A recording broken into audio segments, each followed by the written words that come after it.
Welcome back to a Slice of Empathy podcast. Today's episode is going to be a little bit different, and I'm so excited for it because it is fun and informative. But today we're going to be speaking with relationship and sexuality expert Courtney Boyer, who is also the author of Not Tonight, Honey, Why Women Don't Actually Want Sex and What We Can Do About It, which will offer a wealth of knowledge that ensures our listeners will both be entertained and enlightened. If you could share a little bit about your journey, what inspired you to become a relationship and sexuality expert? Yeah, absolutely. So, I grew up in the evangelical Christian church. And so that was not a very sex positive environment. And just found it really fascinating how, as a woman, I was just really sent a lot of messages, really shrouded in shame around my body and just this pressure to not have sex, and also this distrust among men, and just basically that women were these walking temptations. And while also at the same time, this pressure of women needing to perform and provide sexually in marriage, and that we have this obligation and this duty, and that sex is going to be great because you saved yourself for marriage. And so I went to a Christian school, went to a Christian college, and started to really see that, sex is a lot more complicated and a lot more nuanced than what we're being taught. And so I decided, I want to be a part of this solution and really change the conversation around sexuality. And so that's really what got me into this field. I love that. And you brought up an important point, because I've heard so many different opinions on what's called, as you know, purity culture. Mm-hmm. Yep. And I myself, I'm not religious or anything, but I actually got married pretty young. I was 19. A lot of people assume that I was pregnant, and I'm like, no, I'm not pregnant. It's interesting because a lot of people will also assume that when you get married young, it's generally, because you're saving yourself for marriage, right, and things like that. But that wasn't the case for us, because we lived together a year before we got married. And it's interesting because I hear a lot of people say that, a lot of people will rush into marriage just so they can have sex. And so, absolutely. Yep. And so I've been hearing a lot that for folks, if you're just rushing into marriage just for the sake of having sex, just have sex. Don't rush into marriage just to have sex, because a lot of times it ends up falling apart later on as folks go. Absolutely. What is your current stance on that now? And if that's a good question. Yeah, if someone might be considering marriage just so they can have sex, would you? Someone if you are looking to have sex, just have sex, or would you yes.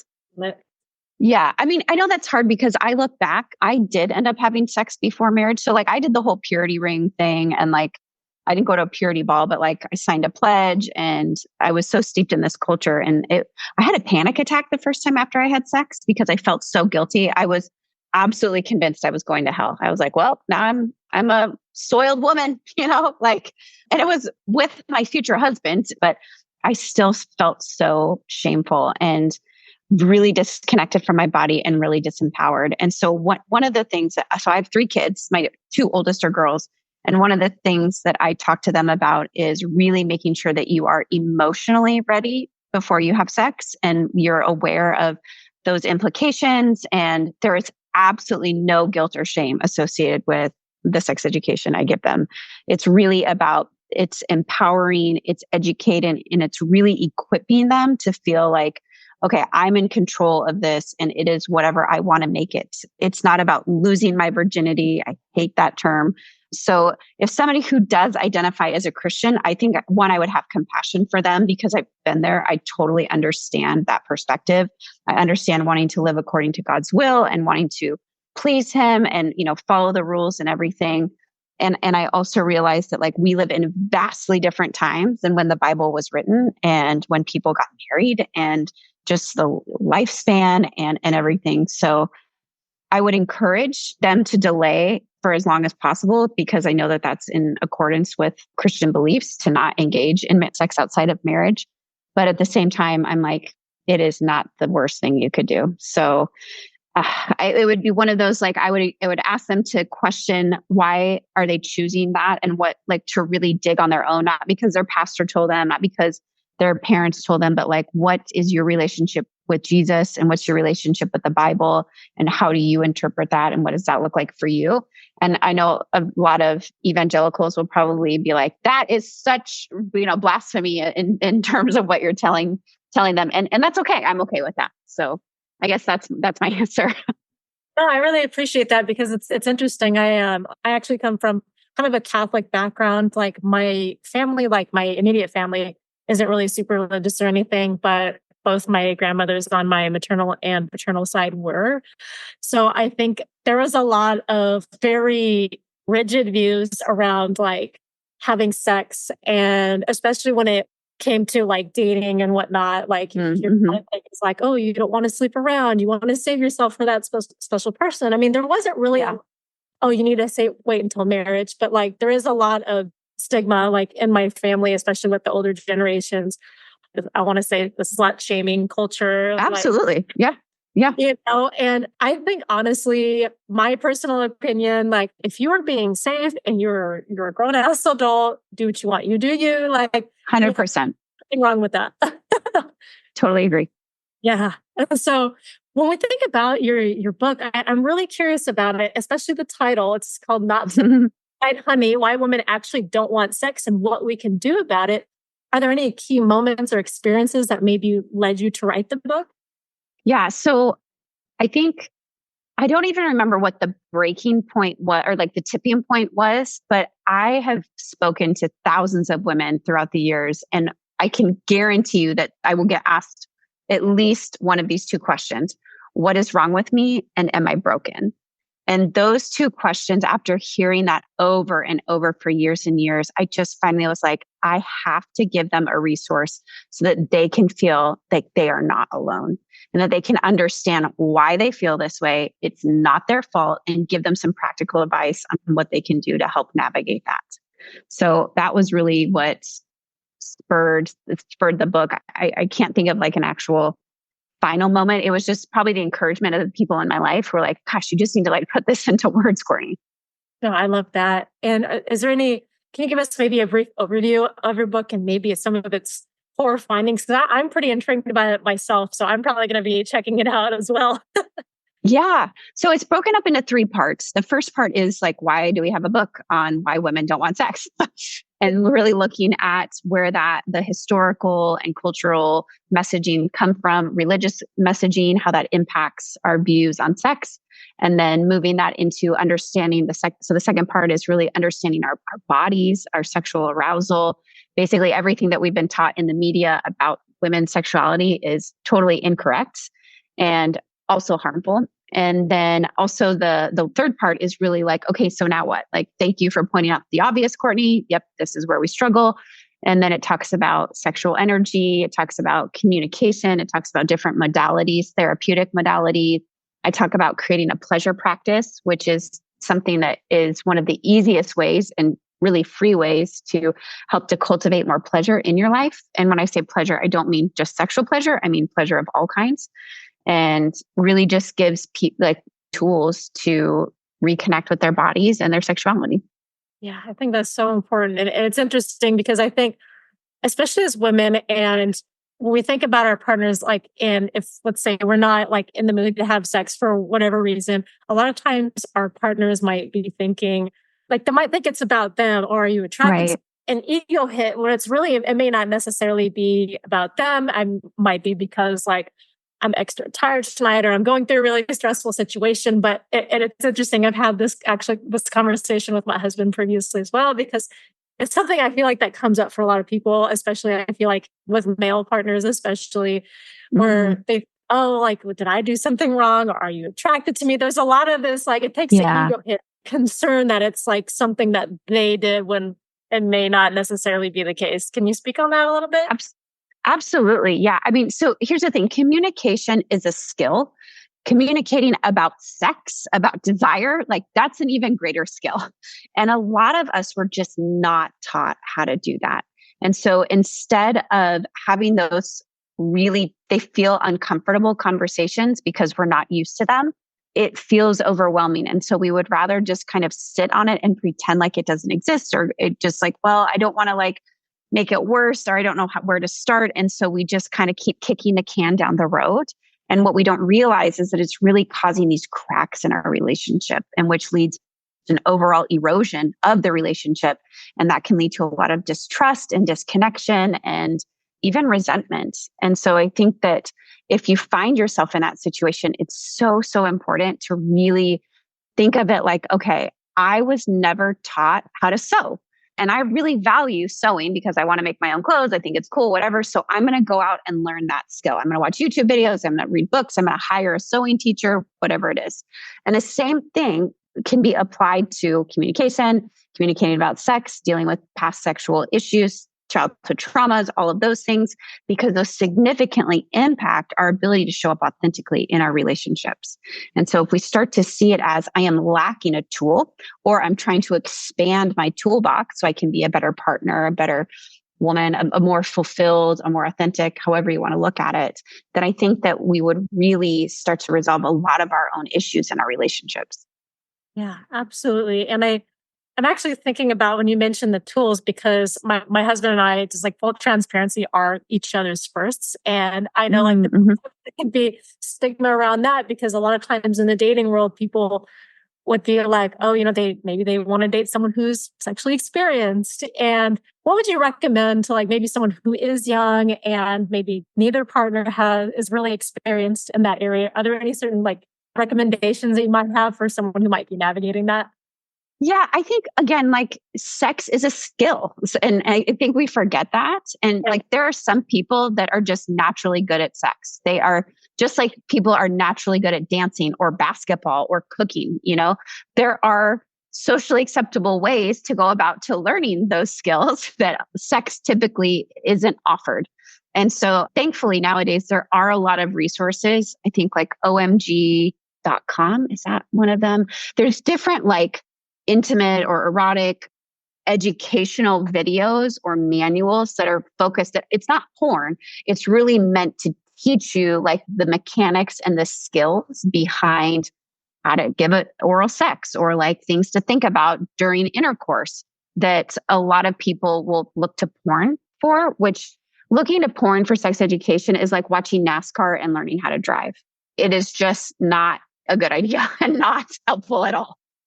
Yeah, no, that makes sense. It's kind of like when you play a first person shooter game and you're trying to learn how to aim a gun. That makes a lot of sense. And yeah, I like how you mentioned that, because it's even when, let's say when we maybe start our very first job, we have to get that experience and learn skills somehow. And so my husband and I, we've been together for, it's been 17 years. So we've been together for 17 years. So it is possible. There's a lot of trial and error, I'll say. And it takes that time. Again, like you mentioned, really learning what you want and learning yourself to really navigate that.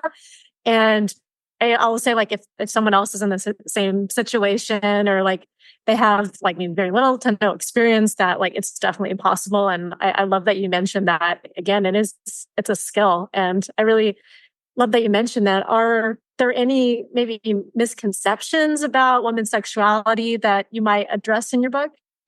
I think it's important to remember that, and one of the things that when you were talking about, sex being a skill and the fact that you and your husband are each other's first, it doesn't really matter if he is an incredible lover to thousands of women, because the reality is, I'm making assumptions here, but that you're in a committed monogamous relationship. So his one job is just to please you. It doesn't, again, really matter if anybody else thinks he's a great kisser, or there's no standard per se, because a lot of those measurements are so subjective, and a lot of women's pleasure is subjective. So most women don't orgasm just through vaginal penetration. So a guy just ramming it in her is not going to result in an amazing orgasm for the majority of women. But that's what we see a lot of times in the media. So that's a misconception that I do address in the book, of what we've been taught about women's bodies, are essentially a lie. The fact that women don't respond to arousal typically the same way that most men do. With that being a disclaimer, there are some women that do become aroused spontaneously very quickly. And there are some men that require what's called, it's not required, but it's more of a responsive arousal, which is how we see most women respond sexually when they're needing to be stimulated. So I think that just knowing that it's very subjective and it's very personal. And what one person enjoys and how they maybe feel connected with their partner can be two different things. And that like can only really be conveyed through intentional communication. Yeah, absolutely. And I love how you mentioned, like, again, like we see in the media where generally the male partner just rams it in. And like, that's what it's just like, it is so much more than that. Like, and I've heard like that happening for so many different people. And it's just like, no, like there's this process that you have to go through. It's not just like term like wham, bam, thank you, ma'am, you know? Yeah, right. Yeah. There's a process, you know? And so, most of them just like ram it in. And it's like, I feel like it's very male subjective and like, especially like for males when it comes to porn and the media thinking that like how sex works. Well, it's just so much more layered than that. And especially from the woman's perspective, like we want more than that. And I'm glad that you mentioned that. And so when we think about women who might, and for example, maybe experience low sexual desire, do you have any practical tips or advice you might offer for women who might be experiencing that? Yeah, I think it's important for women to really take inventory of where they're at in their season of life. So if you have little kids, like, yeah, you are more than likely going to be freaking drained and super not interested in sex. Like that makes sense. Your hormone levels are probably still out of whack from postpartum. Maybe you just finished breastfeeding. So really looking at the season of life that you're in and how that's impacting your stress, looking at your coping skills, your overall life satisfaction, looking at different, again, hormonal levels. Are you on birth control pills? Are you on antidepressants? Are you getting enough protein in your diet? Is your iron low? What are your estrogen levels? Like all of those factors are external-ish, but like also helpful to keep in mind when you are considering the whole picture. But then what most people think of too is, okay, so I'm never in the mood. And a lot of that is two things. One, I see women just take on the mental load of the household. So especially if they're moms. And the biggest desire killer is responsibility. So the more responsibility a woman has, the harder it is for her to turn off and tune out and just sit back, relax, and enjoy the ride. So if she feels alone in this overwhelm of all of these things that she has to do, she is to really pull back. And a lot of times there's resentment there. And resentment is a big fat wedge that's going to prevent you from connecting with your partner, but also from you connecting with yourself. So that's the first big thing. The second thing that I see a lot of times with women who have low desire is that they are incredibly disconnected from themselves. So what ends up happening is that when we are little girls, we self-abandon so that we can be accepted and loved. And so in that process of self-abandoning, we say yes to things we don't want to, and we are happy and we're nice and we're put together and we're not allowed to be unpleasant. And we have all of these expectations. And through those years, we continue to bury our desires and we continue to ignore our intuition. And so then when we are in a long-term relationship, we become so disconnected from who we are and what we want that it's really hard for us to be in our bodies and be open to receiving pleasure. Oh my gosh, that's so true. And that makes a lot of sense, especially when we're juggling so many things. Like women, especially, tend to be chronic people pleasers. Yeah. That's mentioning like we put ourselves last in a way. And I'm glad that you mentioned that because it really does make sense. Like it causes that kind of disconnect between yourself. So I really appreciate that you mentioned that. Is there a way that couples can maybe improve their communication when it comes to their sexual desires and needs? Yeah. So what I would do is talk about how you can incorporate more pleasure outside of the bedroom first. So that can feel really overwhelming to start. Like, I don't know what I like. I don't know what I want. Like that's really hard of even voicing that concern because a lot of women just feel very powerless and voiceless in their relationships. And so what I would encourage you to do is to like tell your partner, like, hey, I'm really trying to do a better job of prioritizing myself and connecting with myself. So not even using the word pleasure, although I can't imagine, well, I can actually. Most partners would be very supportive of like, yeah, my partner's trying to like increase the pleasure in her life because she wants to be happier and be more interested in sex. Like Yes, please. Like, that sounds great. Unfortunately, not all partners are like huge cheerleaders of that. That's a whole other topic. But I think that when we start to do things that really bring us joy and happiness outside of the bedroom, that we're more open to moving that and translating that into being open to pleasure inside the bedroom.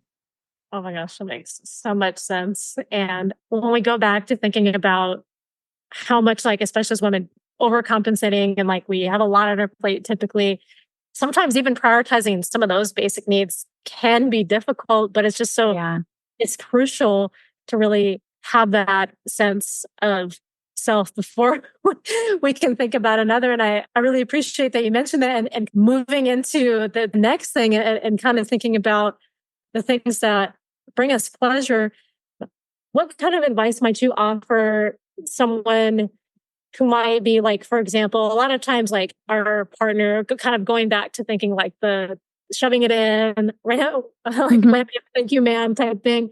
And sometimes I think as women, like it can be hard for our partner to understand that it's not as simple, like depending on the person, of course, we may not get aroused as easily as a man might, for example. And what we're needing or expecting when it comes to intimacy is so important, because a lot of times for a guy who's like, okay, like I want to have sex, and it takes like longer I think for women, like there has to be that buildup. And I think we're working with our partner on, let's say, like even having a date night or having that emotional connection first, where I think a lot of people might require like in order to feel like they want to be intimate.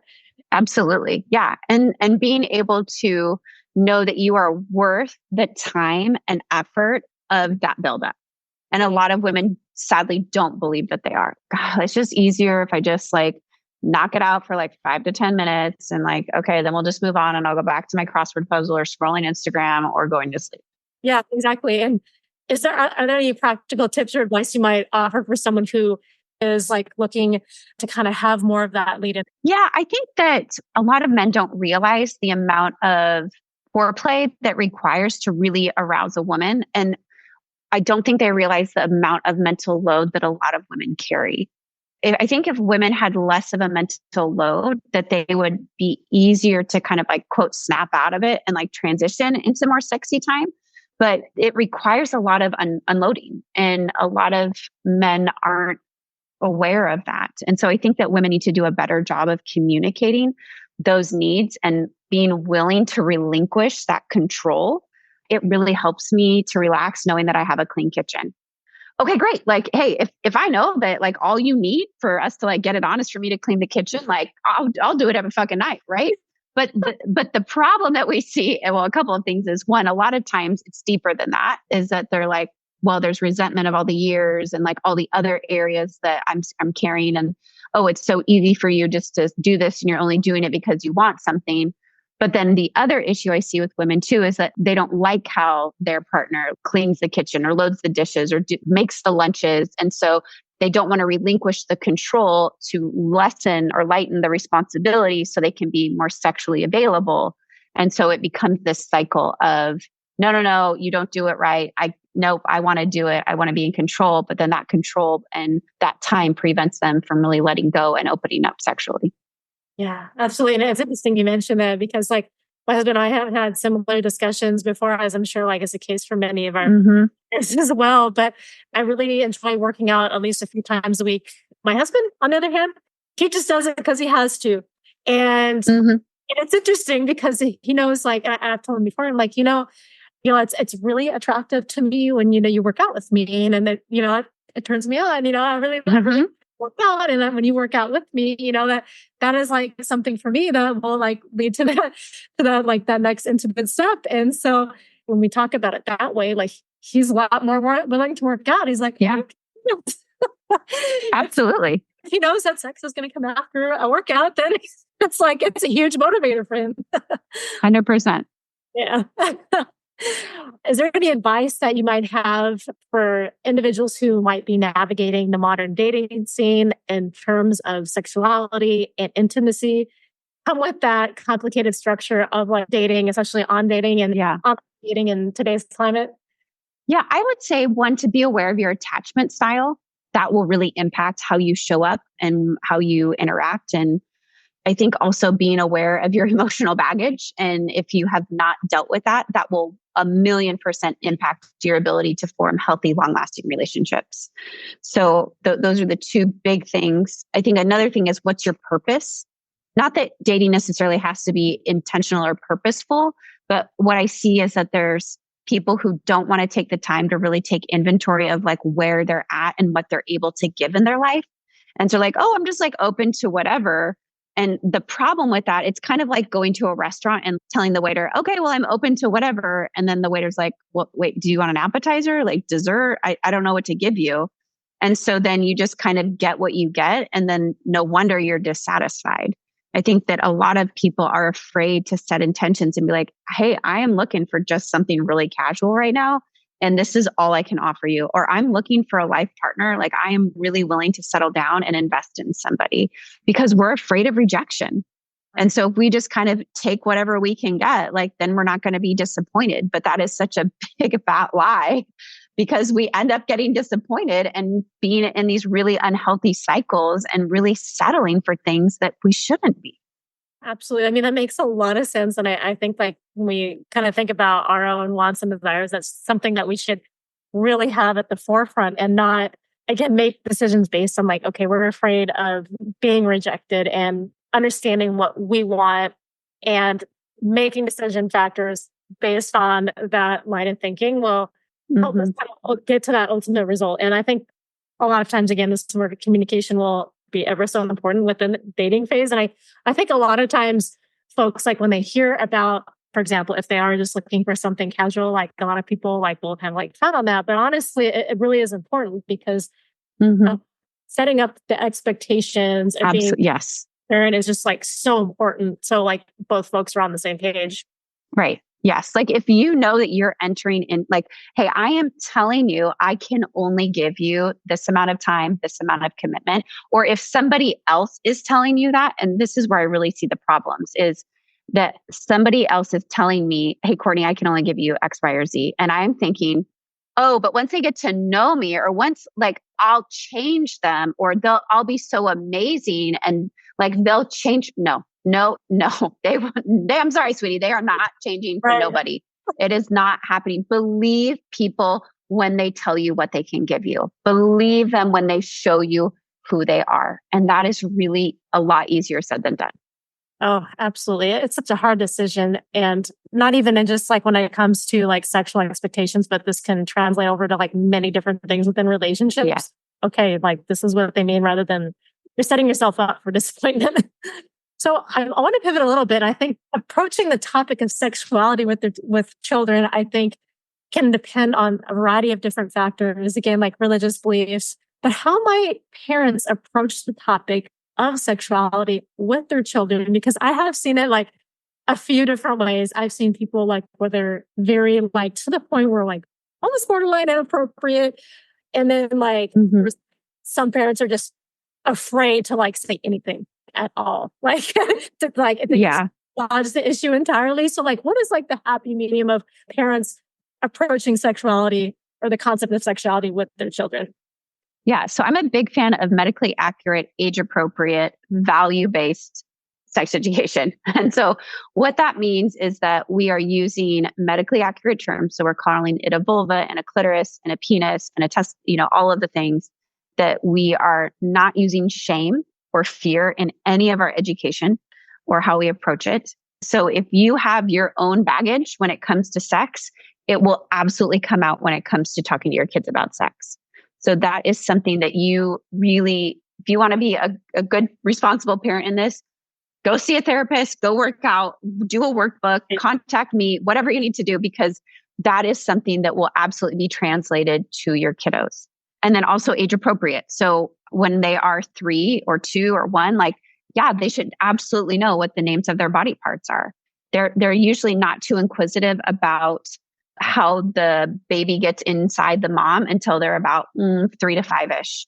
And so from there, again, you can just use very biological terms. The values really don't come in unless we're talking about like gender roles and those kind of things until a little bit later. But as long as you keep it factually accurate. And then if you want to sprinkle in your values, so like, oh, how did the baby get into the mommy's, belly or whatever? Well, God, I hate that. It should be like in her uterus. Like, let's use the correct terms. And it's like, oh, well, the sperm fertilized the egg, and then the egg grew into a fetus, and then that became, whatever. Okay, well, how did the sperm get it? Right? You let the kid lead you, because they will lead you most of the time. If they don't, and they start to get older, you can introduce that of like, oh, well, the sperm comes out of the penis. And, if you believe in, sex only in marriage. So when two people get married and they love each other, they have sex. And this is what that kind of thing. So you can incorporate your values into that, either whether it's saying you need to be married or in love, or just two random people at a bar, however you want to do it. I always start the inside and work out. And a lot of times people will work outside going in. So people will start with the two people wherever they're at. And really you can start with like the sperm and the egg and work out from there.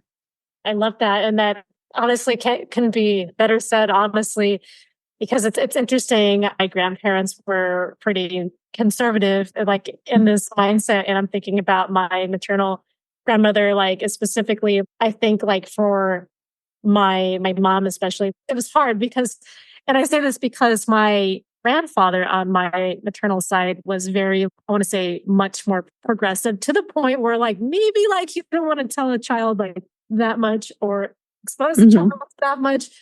And like, so they were like on two different wavelengths, which my mom, and then which made it hard for me and my brother. And then my dad had like his own way. And so it's interesting, like my brother would actually overhear my dad my parents are divorced, but like he would overhear my dad like having sex. And so like my dad didn't really think it was a big deal, but like, so is there like a way for couples to maintain healthy, satisfying sexual relationships and still kind of like have a line of boundaries, like with their children? Are there any tips that you might have so like parents can do that like while they're also raising children?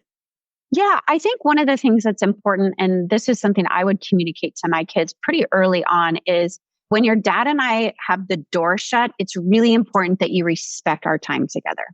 Yeah. And so I need to tell you what I'm doing behind the door. I don't owe you an explanation. You can try to contact me by like knocking or whatever. That's fine. But like we intentionally have it closed because this is our time to connect. And when you're in a long-term relationship, a committed relationship, it's really important that that couple has time to connect together. And so I didn't talk about sex at all. If you are hearing your parents, like that's a different issue. And depending on like the house setup and stuff, but I don't think there's anything wrong with telling kids that like, yeah, I want time with just your dad. That's something that I'm entitled to and that I love and I enjoy. And that's important in a relationship. And like, you don't need me, like, and you're going to have to figure it out yourself. And that's okay. Yeah, that makes a lot of sense. And I think it's such a good idea, especially to have those boundaries with children as well, because I think that's something that they can also take to like later in life as well. Not even necessarily when it comes to like intimacy and sex, but like in a variety of different ways, learning that there is going to be like boundaries like with their parents as well. And so I love that you mentioned that. Yeah. And just even like having intentional time away. So sometimes like I'll be in my room with my door shut and my kids know to knock instead of just like walking in, because sometimes I just need a break and I just need to like, hey, I just need a timeout. I just need to process. Maybe I need to make a phone call. Maybe I just want to take a nap. Like the fact that I just need to connect with myself and you don't need to have access to me. They know that that closed door is significant and it like means something. And so in order to access me, you need to ask for my permission. And that is one beautiful way to teach consent. Oh, absolutely. No, I love that. How does mental health impact sexual desire and relationships? How does it not? Yeah. I mean, it impacts everything. And if you are in a really low place, like you are not going to have the energy or feel like you are deserving of sexual fulfillment.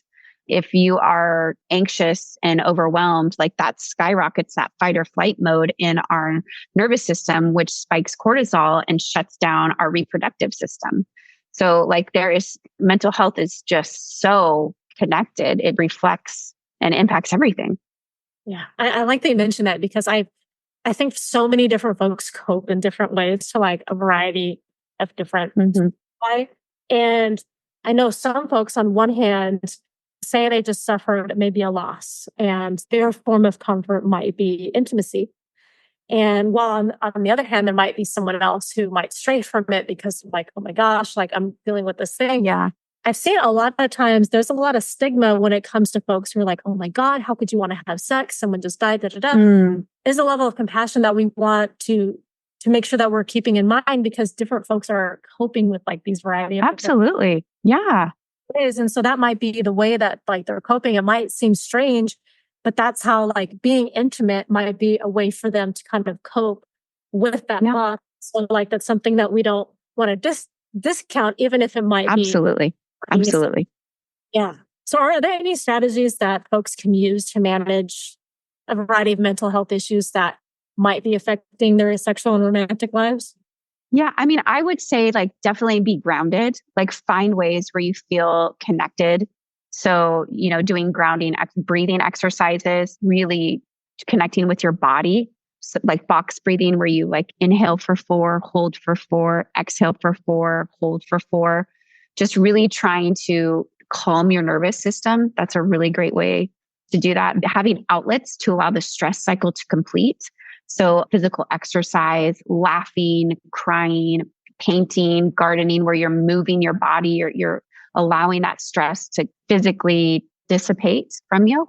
Those are all things that can really help really lower the cortisol and really help regulate your nervous system. And that opens you up to more connection. Oh, absolutely. And I was interesting. I was actually just talking with a guest not too long ago about the importance of connection. And I think especially with any mental health related issue that we might be going through, I think it's so important that we communicate that with our partners. So nothing can feel more isolating than trying to keep it to ourselves, because I think that deepened connection can also spark that desire for intimacy between partners rather than like, I guess, suffering in silence, so to speak. So as a coach, what common challenges do you see in your clients regarding relationships and sexuality? Are there any common challenges that you might see like more often than others? I think a lot of it is not feeling worthy pleasure and not feeling worthy of a good, happy, joy-filled life. A lot of that ends up manifesting itself in self-sabotage, conflict, being unboundaried. So a lot of codependency. I would say those are pretty common things. That makes a lot of sense, especially if we're dealing with a lot of deep-rooted insecurity, thinking that we may not be worthy of that intimate level. So I love that you mentioned that. Are there any steps folks might be able to take to improve their overall relationship and sexual health? I mean, it's easy to say, oh, like really looking at where does that belief come from that I'm not loving and worthy. I'm a big fan of inner child work. So really connecting with that little girl or little boy or whoever inside of you and really giving them that safe space and allowing that version of you to heal and accepting that part of you that feels that shadow part that feels unloved and unwanted. I think that's a really helpful tool to do. A lot of that deeper work though requires professional help. Unfortunately, you can't just read a book or listen to a couple of podcasts. Like it's really about like those are helpful and those are great tools. Absolutely. But really working with a professional is going to get you where you want to go. That makes a lot of sense. Is there if you could give any piece of advice to our listeners about enhancing their relationships and sexual health, what might it be? I would like giving yourself permission to really pursue whatever it is that you want and really believing that you are worthy and deserving of amazing things. I love that. That is so true. And kind of pivoting a little bit, are there any new projects or initiatives that you're currently working on? Actually, yes. So I'm currently writing my second book, which will be a memoir, which I'm really excited about. And then I'm also working on a women's small group to Paris in late spring, early summer next year. So I'm really passionate about the power of community, especially women together and just like working through and talking. And it's like an intentional girls trip. Those are the two big things I'm working on.